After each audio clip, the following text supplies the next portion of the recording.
যার এবিলিটি আছে, অর্থনৈতিকভাবে যিনি সচ্ছল, তার ব্যাপারে আল্লাহ তাআলার হুকুম হলো যাও মক্কাতুল মুকাররমা চলে যাও, হজ করো। ওয়ালিল্লাহি আলান নাসি হিজ্জুল বাইতি মান ইসতাতাআ ইলাইহি সাবিলা। আমার আল্লাহ তাআলা কাউকে অর্থ সম্পদ দিয়ে পরীক্ষা করেছেন, কাউকে আল্লাহ গরিব বানিয়ে পরীক্ষা করেছেন। সব আমার আল্লাহ পাকের ইখতিয়ার। বলুন তো ধনী বানানোর মালিক কে? গরিব বানানোর মালিক কে? ওয়াতুইজ্জু মান তাশা ওয়া তুযিল্লু মান তাশা বিয়াদিকাল খায়র। ইজ্জত দেওয়ার মালিক কে? প্রধানমন্ত্রী যেই আল্লাহ তাআলা বানান, সেকেন্ডের মধ্যে ওই প্রধানমন্ত্রীকে আল্লাহ তাআলা রাস্তার ফকির বানান। বলুন তো ঠিক কিনা? সবকিছু করার মালিক কে? সুতরাং যাদের এবিলিটি আছে হজ করার জন্য আল্লাহ বলেছেন ওয়ালিল্লাহি আলান নাসি হিজ্জুল বাইতি মান ইসতাতাআ ইলাইহি সাবিলা। যার শারীরিক সক্ষমতা, অর্থনৈতিক সচ্ছলতা রয়েছে, তার জন্য অপরিহার্য কর্তব্য হলো আমার ঘরের হজ সম্পন্ন করা।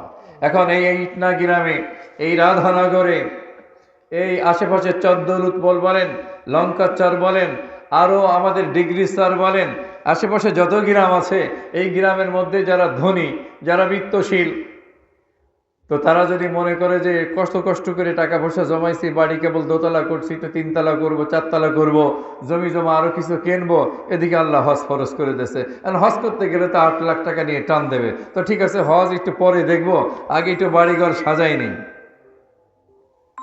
আগে একটু বাড়িঘর কি করে নেই, সাজাই নেই। এখন হজ করা ফরজ, এটা কে করেছেন? দেখেন নামাজ পড়ে অনেক নামাজি, কিন্তু হজের বিষয়ে গাফলাতি, হজের বিষয়ে এই অলসতা। এতগুলো টাকা, নামাজ পড়তে তার টাকা লাগে না? লাগে নাকি? এই মসজিদে আজান দেবে, আপনি বাড়ির পাশ থেকে উজু করে আসবেন, টাকা খরচ হবে? হয় না। অথচ 5 ওয়াক্ত নামাজ পড়ার জন্য আমাদের দেশেও অনেকে গাড়ি ভাড়া করে নামাজে আসে মসজিদে, রিক্সা ভাড়া করে মসজিদে আসে। আর দেশের বাইরে তো কোনো কথাই নাই। 15 কিলোমিটার, 20 কিলোমিটার, 30 কিলোমিটার দূরে ওয়াক্তিয়া নামাজ পড়তে যায়। জুমার নামাজ পড়তে অনেকে 80, 90, 100 কিলোমিটার দূরে জুমার নামাজ পড়তে যায়। কারণ আমাদের মতো তো মোড়ে মোড়ে মসজিদ অন্য দেশে নাই। আমার বাবাজি, আমার আল্লাহ তাআলা যাদের প্রতি যাদেরকে সচ্ছলতা দান করেছেন, শারীরিক সক্ষমতা যাদের রয়েছে, আল্লাহ বলেন অপরিহার্য কর্তব্য হলো তার জন্য আমার ঘরের হজ সম্পন্ন করা। আপনি যদি মনে করেন বাড়ি দোতলা হয়েছে, 3 তলা করব, 4 তলা করব, ছেলেকে জাপান পাঠাবো, মেয়েকে আমেরিকা পাঠাবো, এরপরে যদি সময় পাই হজ্জে যাব, ও বাবা, আল্লাহ পাকের আনুগত্য করা হবে নাকি? আমার আল্লাহ বলেন আতিউল্লাহ ওয়া আতিউর রাসূল। তাও কিন্তু যেন ব্যক্তিকে বলেন নাই, যে কোনো ব্যক্তিকে বলেন নাই। আয়াতের শুরুতে আল্লাহ বলে নিয়েছেন ইয়া আইয়ুহাল্লাযীনা আমানু, হে বিশ্বাসীগণ, তোমরা আমি আল্লাহ তাআলার আনুগত্য করো এবং আমার রাসূলের আনুগত্য করো। লা ইলাহা ইল্লাল্লাহ, এই প্রথম অংশ চলতেছে। কালিমার প্রথম অংশ হলো আল্লাহ ছাড়া কোনো রব নাই, কোনো ইলাহ নাই, সব কিছু করার মালিক কে? এটা কালিমার প্রথম অংশ। আতিউল্লাহ, তাহলে কি বোঝা গেল? হজ্জের ব্যাপারে অনেকের অলসতা আছে। আল্লাহ তাআলা এই আয়াতের শেষে আবার বলেছেন ওমান কাফারা ফাইন্নাল্লাহা গানিয়্যুন আনিল আলামিন। যদি কোনো ব্যক্তি মনে মনে ভাবে আমার ছেলে, আমার মেয়ে লেখাপড়া করে উচ্চ শিক্ষিত হয়ে ক্লাস 1 অফিসার হয়েছে, ছেলে বিদেশে গিয়েছে, অনেক কষ্ট করে বড় লোক হয়েছি, টাকা পয়সার মালিক হয়েছি, এখন এই টাকা আবার আল্লাহ হজ করতে বলল, এটা কেমন কথা, কেমন হুকুম? এত কষ্ট করে অর্থ উপার্জন করার পরে আবার হজ করব। কেউ যদি মনে মনে ভাবে দূর, আমি তো নামাজ পড়ি, আমি তো যাকাত দেই, আমি তো রোজা রাখি, তো হজ করার আর দরকার কি? আমার আল্লাহ বলেন এই হজ্জের বিধানের ব্যাপারে কারো যদি শৈথিল্য প্রদর্শন করে, কারো যদি অলসতা আসে, কেউ যদি এটাকে অস্বীকার করে, যে হজ করে লাভ কি হবে?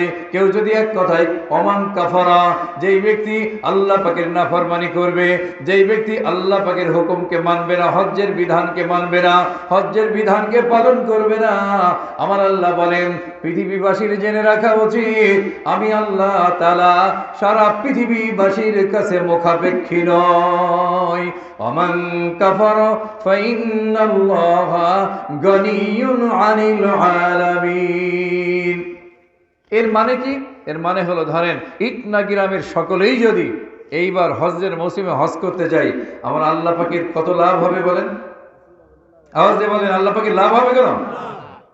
এমন যদি হয়, আল্লাহ মাফ করে বোঝানোর জন্য বলতেছি যে আমার আল্লাহ পাকের যে শান মান আছে, তো যদি ইটনা গ্রামের সবাই, লোহাগড়া উপজেলা, নড়াইল জেলার সকলেই এই বছর হজ করতে যায়, তো আমার আল্লাহ পাকের মর্যাদার 1% মনে হয় বেড়ে যাবে, বাড়বে।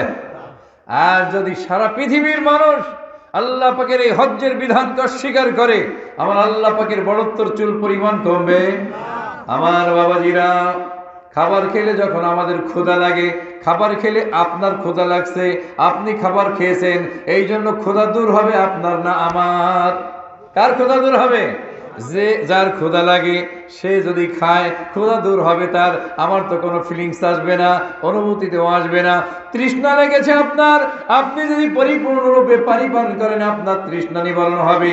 আমি তাজুল ইসলামের তৃষ্ণা কিন্তু নিবারণ হবে না, ঠিক কিনা? আমার আল্লাহ পাক বলেছেন, হে ইমানদার, হে বিশ্বাসীগণ, আতিউল্লাহ, আল্লাহ পাকের আনুগত্য করো। তো আল্লাহ পাকের আনুগত্য হলো নামাজের মাধ্যমে, আল্লাহ পাকের আনুগত্য হবে রোজার মাধ্যমে, আল্লাহ পাকের আনুগত্য হবে যাকাতের মাধ্যমে, আল্লাহ পাকের আনুগত্য হবে হজ্জের মাধ্যমে। তবে যাকাত এবং হজ হলো একটা শর্ত আল্লাহ করেছেন, যাদের অর্থনৈতিক সচ্ছলতা আছে শুধুমাত্র তারাই হজ পালন করবে এবং যাকাত প্রদান করবে। গরিবদেরকে আল্লাহ হজ্জের জন্য বলেন নাই, যাকাত প্রদান করতে বলেন নাই। ইয়া আইয়ুহাল্লাযীনা আমানু আতিউল্লাহা ওয়া আতিউর রাসূল। সুতরাং হজ্জের ব্যাপারে প্রসঙ্গ যেহেতু আসলোই, যে কোন আল্লাহ পাকের কোন বিধান, কোন হুকুম যদি লঙ্ঘন করা হয়, তাহলে কি আনুগত্য করা হবে? ধরেন ড্রাইভিং শিখতেছে, আমাদের এই মজমায় একজন আছে, তো ড্রাইভার কি করে, স্টিয়ারিং হুইল ধরে রাখে। যারা নতুন ড্রাইভিং শিখতে যায়, তো ড্রাইভার পাশে থেকে বলে, এই ডাইনে ঘোরাও। এখন ড্রাইভার ডাইনে ঘোরাতে বললো স্টিয়ারিং হুইল, ধরেন ডাইনে মোড় নিতে হবে, টার্ন নিতে হবে। এখন যে শিখতে আসে সে যদি মনে করে, আরে আমি তো মাস্টার ডিগ্রি হোল্ডার, আমার আব্বা হলো এই দেশের এমপি ছিলেন, আমার বড় ভাই ক্লাস 1 অফিসার, আমাদের টাকা পয়সার কমতি নাই, তো যে আমাকে ড্রাইভিং শিখতেছে তো এসএসসি পাসও না, আর তো তার বাড়ি বিল্ডিং নাই, চেহারাও ভালো না, তো ও ডাইনে ঘোরাতে বসে স্টিয়ারিং হলে আমি ডাইনে ঘোরাবো কেন, আমি একটু বামে ঘোরাই দিই। তো যদি বামে ঘোরায় দেয়, তা কি বাড়ি যাবে না জঙ্গলে যাবে? বলেন, বাড়ি যাবে না কবরস্থানে যাবে? তাহলে কি দাঁড়ালো? যত শিক্ষিত হোক, যত মূর্খ হোক, যত গরিব হোক, যখন যিনি ইনস্ট্রাক্টর বলা হয়, যিনি প্রশিক্ষণ দিচ্ছেন প্রশিক্ষক, সে তার স্টুডেন্ট যদি তার প্রশিক্ষকের কথাকে ফলো না করে, তাহলে বাড়ির পরিবর্তে যেমন কবরস্থানে যাবে, ঠিক আল্লাহ তাআলা আয়াতের শুরুতে বিশ্বজীবনে সম্বোধন করে বলেছেন, আতিউল্লাহ, হে ঈমানওয়ালারা, আমি হুকুম করতেছি তোমরা আমার আনুগত্য করো। তো সে আনুগত্য হলো হজ করতে হবে, যাকাত দিতে হবে। এখন বলেন, মালের সাথে যাকাত আর হজ্জের সম্পৃক্ততা, আল্লাহ তাআলা যাকে অর্থ সম্পদ দিয়েছেন সে যদি হজ না করে, আল্লাহ পাক ইচ্ছা করলে তাকে ফকির বানাতে পারেন কি পারেন না? আল্লাহ পাকে কি একটা সেকেন্ড দেরি হবে? আতাফা আলাইহা তাইফুম মির রাব্বিকা ওয়া হুম নাইমুন।